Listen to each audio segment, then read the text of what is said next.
बिस्मिल्लाहिर्रहमानिर्रहीम। अस्सलामु अलैकुम नाज़रीन।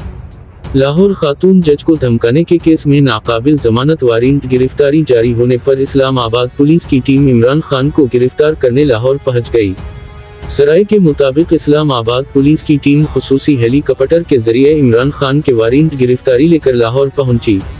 इस्लामाबाद पुलिस का कहना है कि इमरान खान की अदालती हुक्म पर गिरफ्तारी होगी, जबकि इमरान खान की गिरफ्तारी के लिए पुलिस की इजाफी नफरी दरकार है।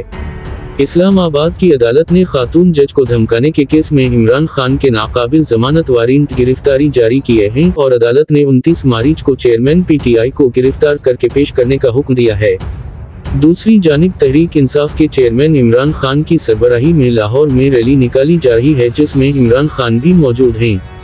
वाज़ेह रहे कि इससे कबल भी एक केस में इस्लामाबाद की अदालत ने इमरान खान के नाकाबिल जमानत वारंट गिरफ्तारी जारी किए थे। पुलिस इमरान खान की गिरफ्तारी के लिए लाहौर पहुंची थी, लेकिन कारकुनान की मुज़ाहमत के बाइस गिरफ्तारी मुमकिन नहीं हो सकी थी। नाज़रीन, अपना ख्याल रखिएगा। खुदा हाफिज। पाकिस्तान जिंदाबाद।